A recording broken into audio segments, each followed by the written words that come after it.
नमस्ते दर्शकों, आज हमारे साथ जुड़े हुए हैं केपी सिंह जी, जो एक retired executive engineer for CPWD. नमस्ते केपी जी। नमस्कार। कैसे हैं आप? बस ठीक है। हम शुरू करें? हाँ जी। मैं जानना चाहता हूं कि आप कहां से हैं और आप कहां बड़े हुए हैं। Very good. मैं दिल्ली से 125 किलोमीटर दूर दिल्ली देहरादून मार्ग पर मुजफ्फरनगर शहर और ज़िला है। मुजफ्फरनगर से 12 किलोमीटर दूर मेरा गांव बरवाला है, जहां मेरा जन्म हुआ, जहां मेरी प्राइमरी एजुकेशन हुई। जूनियर हाई स्कूल तक मैंने अपने गांव में शिक्षा पाई जी। 9th में मैंने मुजफ्फरनगर में गवर्नमेंट इंटर कॉलेज में अच्छा। एडमिशन लिया। हाँ जी। वहाँ मैंने शिक्षा पाई। उसके बाद वहीं पर मैंने डिप्लोमा किया। मुजफ्फरनगर में ही हमारा डिप्लोमा का कोर्स था। इलेक्ट्रिकल इंजीनियरिंग में मैंने 3 साल का डिप्लोमा किया और फाइनल रिजल्ट आने से पहले ही फॉर्म भर दिए थे। सीपीडब्ल्यूडी में वैकेंसी निकली हुई थी। अच्छा। मैंने फॉर्म भरा और रिजल्ट आने के बाद अपने खेत में काम कर रहे थे, तभी पता लगा कि भाई सिलेक्शन हो गया है। अच्छा, ओके। बेरोजगारी क्या होती है इसका मेरे को नहीं पता। अच्छा। और पूछिए। उसके बाद आपने क्या किया? आपने सीपीडब्ल्यूडी ज्वाइन किया? आपने एज अ क्या? सीपीडब्ल्यूडी को मैंने as a junior engineer Delhi में ज्वाइन किया। अच्छा। और आपका काम क्या था? और हमारा काम था सेंट्रल गवर्नमेंट की जितनी बिल्डिंग है उनका मेंटेनेंस, या नई बिल्डिंग बन रही है तो उनको बनाना। All right. तो आप क्या सिर्फ आर्किटेक्चर के लिए थे या आपको एक्चुअली वर्क करना पड़ा? नहीं, हमारे सीपीडब्ल्यूडी में 4 विंग होती है। हाँ जी। एक विंग है सिविल, दूसरी इलेक्ट्रिकल, तीसरी आर्किटेक्ट और चौथी हॉर्टिकल्चर। जी। आर्किटेक्ट का काम होता है नक्शे बनाना। उन नक्शों के आधार पर बिल्डिंग कैसे बनेगी, डिजाइन कैसे होगा, ये इंजीनियर सिविल इंजीनियर काम होता है जी। उसके स्ट्रक्चर बनेंगे। और उसमें जो इलेक्ट्रिकल सर्विसेज हैं, इलेक्ट्रिकल में एयर कंडीशनिंग, इलेक्ट्रिकल या एक्सेस कंट्रोल या फायर कंट्रोल, फायर फाइटिंग, ये सब सिस्टम इलेक्ट्रिकल में आता है, बड़ी विंग है। ऑलराइट। वो हम उसमें सारी सर्विसेज जब नई बिल्डिंग बन रही होती है तो उसमें लगाते हैं, और जब बिल्डिंग बन चुकी होती है तो उनको मेंटेन भी करते हैं। अच्छा। दिल्ली के अंदर जैसे दिल्ली पीडब्ल्यूडी भी एक सीपीडब्ल्यूडी का पार्ट है, जिनमें इनके हॉस्पिटल हैं दिल्ली गवर्नमेंट के, वो सब हम मेंटेन करते हैं। नए बनते हैं उनको हम बनाते हैं। ऑलराइट। अभी जैसे आपने सुना होगा मोदी जी बना रहे हैं सेक्रेटेरिएट, नई पार्लियामेंट हाउस बना रहे हैं। हाँ जी। नया पीएमओ बना रहे हैं, वो सीपीडब्ल्यूडी बना रही है। Alright, okay. तो सीपीडब्ल्यूडी पूरे हिंदुस्तान के लिए या सिर्फ दिल्ली के लिए? नहीं, सीपीडब्ल्यूडी पूरे हिंदुस्तान में फैली हुई है। अच्छा। जहाँ जहाँ सेंट्रल गवर्नमेंट के इंस्टॉलेशन है, हाँ जी, वो सीपीडब्ल्यूडी टेक केयर करती है, वही बनाती है। हाँ जी। उससे भी अलग निकल करके जैसे बॉर्डर फेंसिंग, जब ये पंजाब में आतंकवाद था तो उस समय की सरकार ने महसूस किया कि पाकिस्तान हमारे यहाँ डिस्टर्ब करता है, इन्फिल्ट्रेशन करता है, तो पंजाब में बॉर्डर के ऊपर फेंसिंग लगाई गई। अच्छा। सुनने में बड़ा अजीब लगता है, इतना बड़ा बॉर्डर कैसे संभव है, लेकिन फेंसिंग लगाने के बड़े शानदार रिजल्ट आए, इन्फिल्ट्रेशन कम हुई, आतंकवाद पंजाब का कम हुआ, तो फिर इसको बढ़ा दिया गया। पंजाब से राजस्थान, गुजरात, पूरे पाकिस्तान बॉर्डर पे बाकायदा करीब 9-10 फीट ऊंची फेंसिंग है, डबल लेयर। अच्छा। एक लेयर, दूसरे लेयर, उसके बीच में कंसंटीना वायर छोड़ी हुई है। और उसके बाद फिर एक रोड बनाई हुई है जिस पे हमारी गाड़ी सर्वे करती है, और लाइट भी लगाई हुई है। रात में कोई आए वो लाइट की जो फ्लड लाइट है, वो बॉर्डर पाकिस्तान करके वो लगाई हुई है। उसमें भी मेरी पोस्टिंग रही। अच्छा। जैसलमेर में। अच्छा। दिल्ली में पूरी सर्विस नहीं रही, तो जैसलमेर में वहाँ मैं पोस्टेड था। जैसलमेर सेक्टर में जब चल रही थी उस टाइम मेरी प्रमोशन हो चुकी थी एज ए असिस्टेंट इंजीनियर। और जब पाकिस्तान का पूरा काम हो गया तो फिर बांग्लादेशी प्रॉब्लम आई, तो बांग्लादेश बॉर्डर पे भी लगानी शुरू कर दी। अच्छा। और मैं फिर सिल्लीगुड़ी पोस्टेड रहा, तो बांग्लादेश बॉर्डर के काम को भी मैंने सुपरवाइज किया और देखा। तब मैं एग्जीक्यूटिव इंजीनियर बन गया था। और फिर वापस दिल्ली आया, तो दिल्ली से मैंने रिटायर हुआ।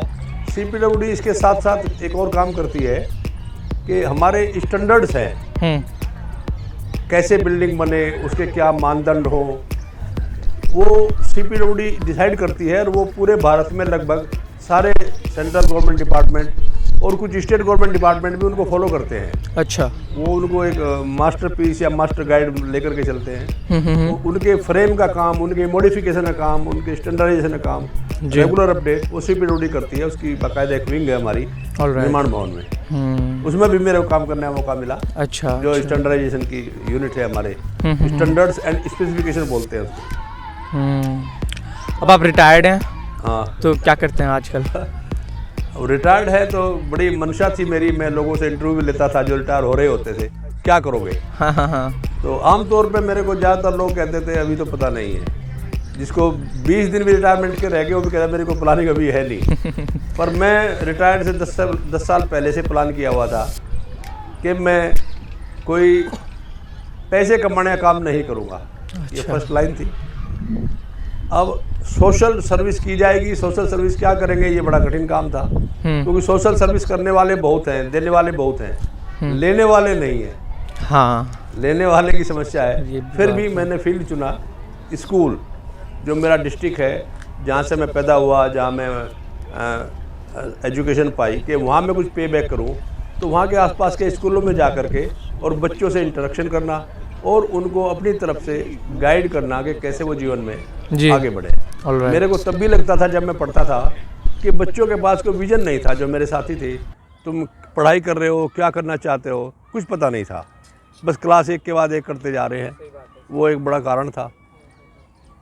तो अच्छा, चलिए अब आगे बढ़ते हैं। आप मुझे बताएंगे कि आपने अपने जीवन में क्या क्या सीखा है और आप क्या बांटना चाहेंगे?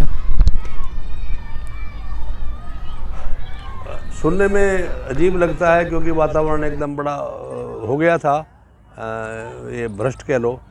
पर मैं और थोड़ा पीछे जाऊं तो जब मैं पढ़ता था मुजफ्फरनगर में, तो विजन छोटा था या जानकारी छोटी थी। तो मेरे को ये था कि मेरी नौकरी लगेगी हाईडिल में। हाईडिल शॉर्ट फॉर्म थी, जिसको आजकल इलेक्ट्रिसिटी बोर्ड कहते हैं। तो मुझे कल्पना थी, मैं इलेक्ट्रिकल का आदमी हूँ, तो मैं हाईडिल में नौकरी मेरी लगेगी, जो इसका डिपार्टमेंट है। तो मुझे ये था कि गांव वालों का जो शोषण करते हैं ये इंजीनियर बैठे हुए, उनसे पैसे मांगते हैं, उनको बिजली कनेक्शन नहीं देते हैं, मैं इस सब को दूर करूँगा। मैंने इस भ्रष्टाचार से के खिलाफ मैंने काम करना है, लोगों को ईमानदारी का प्रशिक्षण देना है। तो जब मैं वहाँ तो नहीं लगी, CPWD में आया, तो मैंने उस मानदंड को अपने मन में रखा कि मैं इस बेईमानी में को नहीं करूँगा या नहीं होने दूँगा। तो उसमें करते हुए मेरे को कई सारे सलाहकार मिले जो कहते थे यार तेरे को लोग क्रैक कहेंगे, ऐसा क्यों कर रहा है, क्यों बाधा डाल रहा है। ये मेरे को समझ आ गई थी कि हम भ्रष्टाचार को दूर नहीं कर सकते। हाँ, स्वयं भ्रष्टाचार ना बढ़े, यही एक था। तो इतना ही अपना दायरा कि भाई हम इसमें लिप्त ना हो, अपना काम नहीं रोके। इसकी वजह से जो काम आ रहा है करते चले। उसका जो फल मिला उसमें एक अलग सम्मान मिला। ऊपर नीचे वाले सभी आदमी, जिसको कुछ लोग कहते हैं वो डरते भी थे, मुझे कहते तेरे से डरते हैं। तो डरता तो कोई किसी से नहीं, उस ईमानदार से डरते थे। मेरे से कोई नहीं डरता था, क्योंकि जब कोई लिप्त नहीं है फिर उसको कोई कुछ नहीं कहता, उसको गलत। दूसरा ये है, CPWD को तो मैं स्पेशली कह सकता हूँ कि मुझे नहीं कोई मिलता किसी ने गलत काम करने के लिए कहा हो। जो करते हैं थोड़ा बहुत वो अपने स्वार्थ वश ही करते हैं, कोई दूसरे को नहीं कहता कि तुम गलत काम करो, कोई गलत भ्रष्टाचार में शामिल हो। तो धीरे धीरे इम्प्रूवमेंट हो रही है। और मेरा तो यही है कि अगर आप, मैंने देखा भी है, भ्रष्टाचार करके कुछ पैसे कमाते हैं तो वो पैसे किसी के किसी बीमारी में निकलते हैं, किसी बच्चे के मामले में निकलते हैं, कहीं किसी को दहेज देना पड़ गया। तो वो कोई भी भ्रष्टाचारी आदमी मैंने बहुत फ्लोरिश होते नहीं देखा है गवर्नमेंट सर्वेंट को। जो नहीं भ्रष्टाचार करने वाले थे वो भी, और जो भ्रष्टाचारी हैं वो भी, एक ही लाइफ स्टाइल, एक ही उसमें रहे हैं। निश्चित रूप से जो ईमानदार हैं वो ज़्यादा शांत मन से अपने रहे हैं। और ऐसा नहीं मैं अकेला था, मेरे डिपार्टमेंट में मेरी समझ से जब मैंने ज्वाइन किया तब 70% आदमी ईमानदार थे। अच्छा। और वो धीरे धीरे कम हुए हैं। तो पर जब मैं रिटायर्ड हुआ तब भी 30-40% तो थे। ऐसा नहीं कि कुछ लोग कहते हैं कि भाई ईमानदारी आदमी ईमानदार मिलता ही नहीं है। नहीं, ऐसा नहीं है। देश में बड़ी संख्या बड़े अधिकारी अभी भी ईमानदार हैं, पूरे मन से, पूरे अपने डायनेमिक एनर्जी के साथ काम करते हैं और चेंज भी कर रहे हैं। चलिए, thank you KP Singh ji मेरे साथ जुड़ने के लिए। अच्छा लगा आपसे बात करके। Thank you. Thank you.